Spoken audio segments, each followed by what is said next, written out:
Now class 10, moving to the next question. The next question is NCERT question number 11. Show how would you connect the three resistors each of resistance 6 ohm so that the combination has resistance of 9 ohm and 4 ohm. It what? In this question the examiner is asking the question, if you have three resistance of 6 ohm, how would you connect so that the answer would be 9 ohm and R equivalent will be 9 ohm और second question is 4 ohm. यानी कि आपके पास अगर तीन resistance है 6 ओम के, ठीक है, R1 R2 और R3, इसको किस तरीके से आप ऐड करेंगे, सीरीज पैरेलल और दोनों का यूज़ कर सकते, कैसे भी ऐड करें कि हमारा आंसर क्या आना चाहिए, 9 ओम आना चाहिए. तो फर्स्ट वाला क्वेश्चन मैं सॉल्व कर दे रहा हूँ, सेकंड वाला आपको होमवर्क रहेगा. क्वेश्चन नंबर 8 भी आपको होमवर्क में ही दिया गया है, ठीक है. तो क्या बोल रहा है, R1 equals to R2 equals to R3, वो कितना है 6 ओम, और आर इक्विवेलेंट लाना कितना है हमको 9 ओम, ये हमको फाइंड आउट करना है, ठीक है. तो तरीके आपके हो सकते हैं. देखिए अगर हम सीरीज में ऐड करते तीनों को, R1 plus R2 plus R3 करेंगे तो 6 प्लस 6 प्लस 6 18 हो जाएगा, नहीं आ रहा. सेकेंड थिंग, अब हमको वैल्यूज़ क्या करनी, कम करनी है. तो कम करने के लिए हम क्या करेंगे, हमको पैरेलल तो इस्तेमाल करना ही पड़ेगा. तो अगर हम पैरेलल इस्तेमाल करते हैं तो मान लीजिए फॉर एग्जांपल दो रेजिस्टेंस को पैरेलल ऐड कर देते हैं, तीनों को ऐड करेंगे तो तभी वैल्यूज 9 के बहुत कम चला जाएगा, ठीक है. तो हम क्या करेंगे, कल दो को ऐड करने की कोशिश करते हैं. नाउ लिखेंगे, नाउ हियर वी कनेक्ट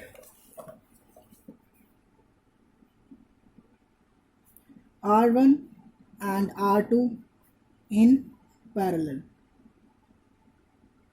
सारी पॉसिबिलिटीज चेक करके देख लेंगे, ठीक है, क्योंकि मुझे पता है क्या करना है इसलिए मैं कर दे रहा हूँ.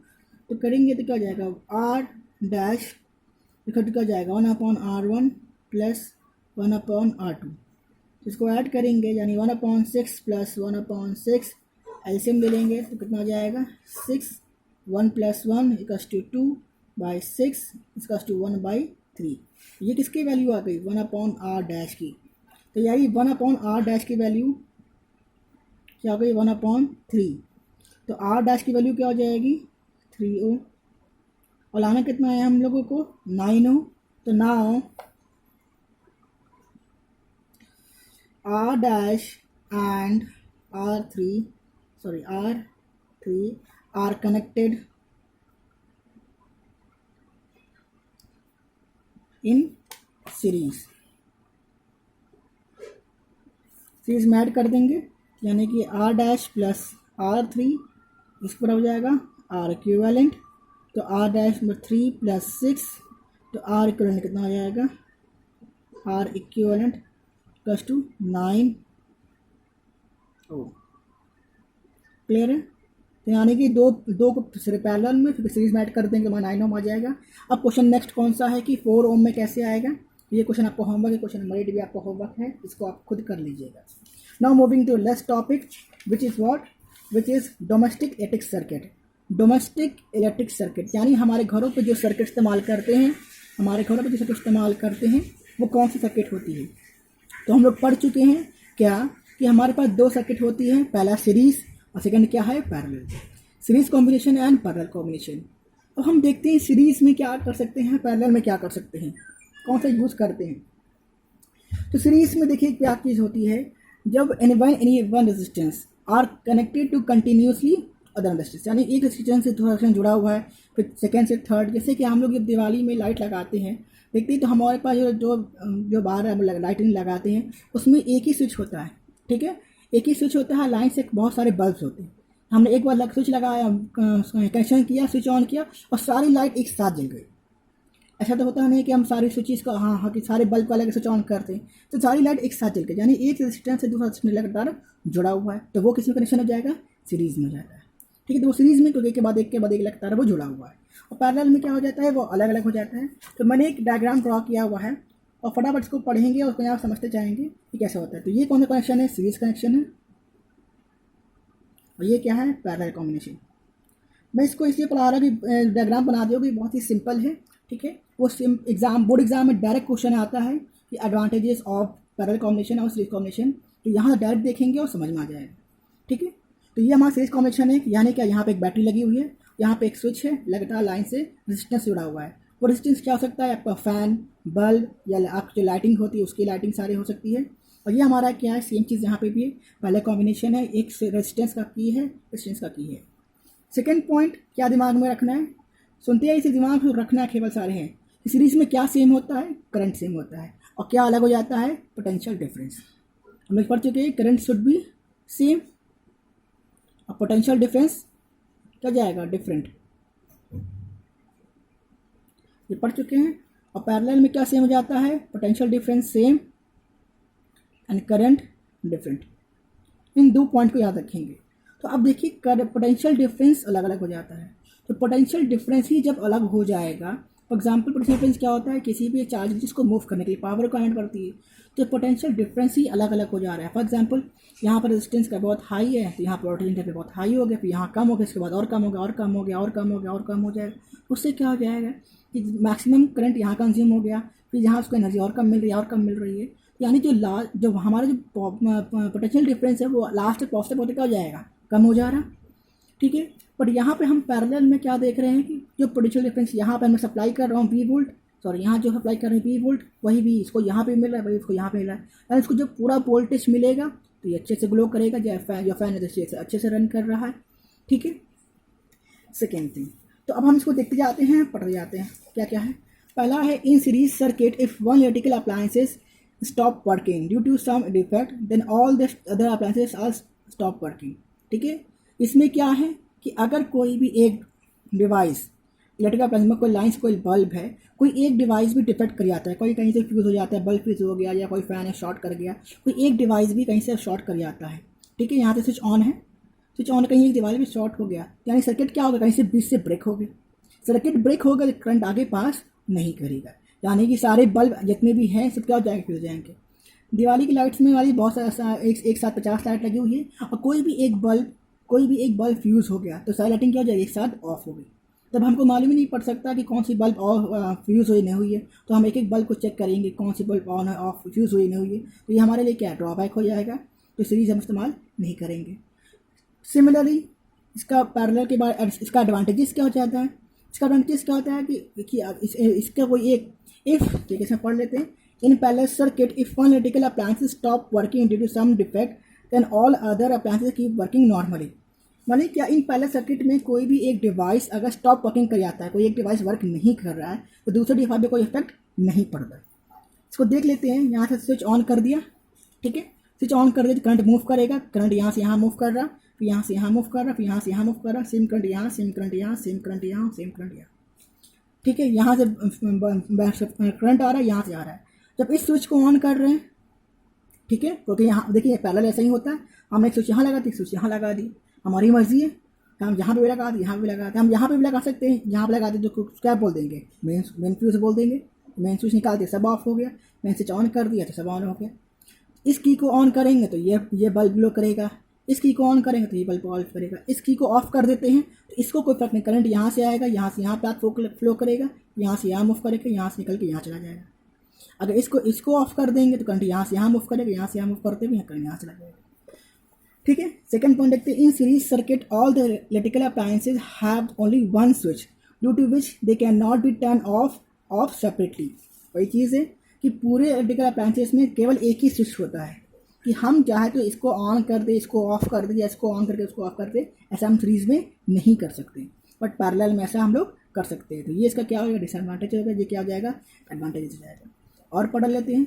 इन series circuit the appliances do not get the same voltage as that of power supply. वही चीज़ है कि अप्लायंसेस को सेम वोल्टेज नहीं मिलता, ठीक है। और पैरेलल में क्या है, in a parallel circuit each electrical appliances get the same voltage 220 volt at that of the power supply line. यानी किसी भी अप्लायंसेस को प्रॉपरली वर्क करने के लिए इन इंडिया की बात कर रहा हूँ, ठीक है, इन इंडिया में 220 वोल्ट वोल्टेज की सप्लाई की रिक्वायरमेंट पड़ती है। अगर ये इतना वोल्टेज इसको मिल रहा है तो अप्लायंसेस परफेक्टली वर्क करेगा, अगर इससे कम मिलेगा तो परफेक्टली ग्लो नहीं करेगा। जैसे हम लोग अभी घर में सुनते भी हैं कि वोल्टेज बहुत कम हो गया तो बल्ब अच्छे से नहीं चल रहा है, फैन अच्छे से नहीं चल रहा है, वो इसलिए होता है कि वोल्टेज नहीं मिलेगा तो अप्लायंसेस वर्क नहीं करेगा। यानी कि अब देखिए लगातार रेजिस्टेंस ऐड हो रहा है। सीरीज में हम लोग यही पढ़ते हैं, R इक्वल्स टू वॉट, या R1 + R2 + R3 + R4 लगातार ऐड करते हैं, ठीक है। तो अब देखिए अगर मान लीजिए ये 10 ओम का है, दूसरा भी 10 ओम का है, तो 10 10 10 10 10 करते हुए 110 टाइम्स है तो 100 ओम्स हो गया। 100 ओम रेजिस्टेंस, यानी कि हमारी करंट को कितना वो अपोज कर सकता है, लास्ट तक पहुँच तक करंट हर पॉइंट पे अपोज हो रहा है। फिर 10 10 10 हर 10 टाइम्स है तो 10 तक पहुँचते कितनी करंट अपोज हो रहा है, तो इसको सेम करंट नहीं मिल रहा। सेकेंड लास्ट थिंग क्या है, इन द पैरेलल कनेक्शन, यहाँ पढ़ लीजिए, ये series connection the electrical appliances the overall resistance of the circuit increase. मैंने यही चीज़ कहा कि ओवरऑल रेजिस्टेंस क्या होता है, इंक्रीज कर रहा है। In the parallel connection the electrical appliances overall resistance of the household circuit is reduce due to which current from the power supply is high. यानी कि ये क्या हो रहा है, रिड्यूस कर रहा है कोई सर्किट का ओवरऑल रेजिस्टेंस, क्योंकि यहाँ फॉर्मूला क्या होता है मैं पढ़ चुकी है, R = 1/R1 + 1/R2, और जब वो इसको ऐड करेंगे तो क्या हो जाएगा, कम आ जाएगा। तो क्लास एक चीज़ और मैंने आपको इससे पहले वाले में नहीं लिखवाया था, मैं यहाँ पे लिखवा दे रहा हूँ, इसको नोट कर लीजिएगा, ये आपको सिर्फ दिमाग में बैठाना है। The number of resistance are connected in parallel then their combined resistance is less than the smallest individual reaction resistance, sorry, ठीक है। ये आपके न्यूमेरिकल पॉइंट ऑफ व्यू से बहुत इंपॉर्टेंट है कि अगर मान लीजिए कि दो रेजिस्टेंस है, फॉर एग्जांपल 6 और 12, ठीक है, ध्यान समझिएगा, 6 और 12 अगर ये आपस में पैरेलल कॉम्बिनेशन पे हैं, ठीक है, पैरेलल कॉम्बिनेशन में है, जो हमारा रेजिस्टेंस की इक्विवेलेंट रेजिस्टेंस की जो वैल्यू आएगी, ठीक है, वो इन दोनों वैल्यू में से जो स्मॉलेस्ट होगा उससे भी कम आएगी।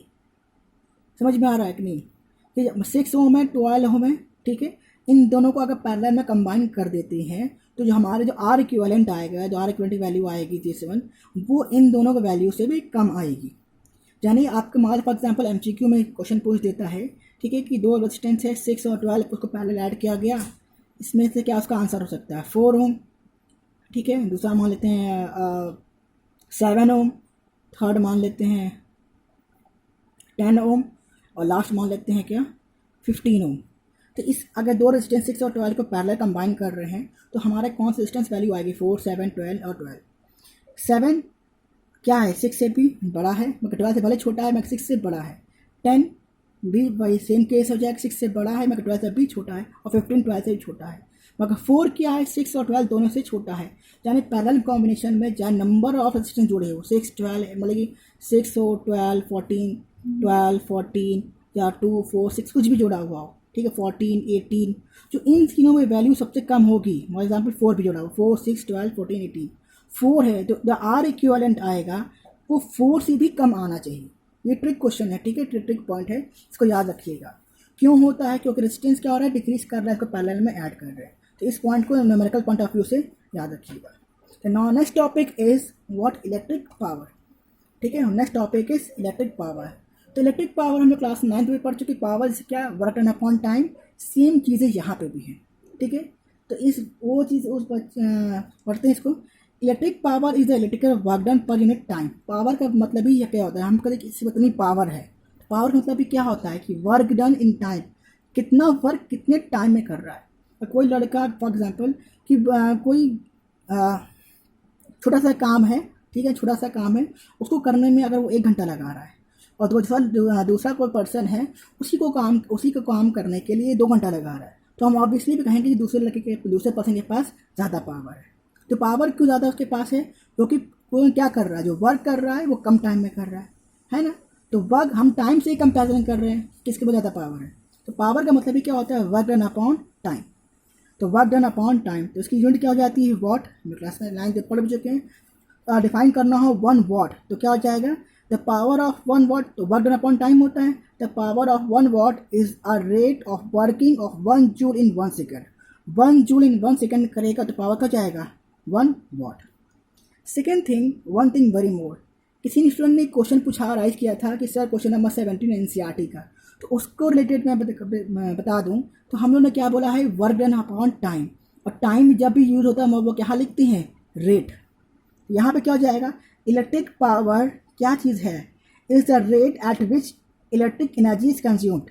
तो इलेक्ट्रिक पावर में क्या है, is the rate at which electric energy is consumed, किस रेट से इलेक्ट्रिक एनर्जी कंज्यूम हो रही है वही क्या है, इलेक्ट्रिक पावर। तो इसको 17 को ध्यान में देखिएगा, आपको इसका आंसर मिल जाएगा, उसमें क्या निकालना है, ठीक है।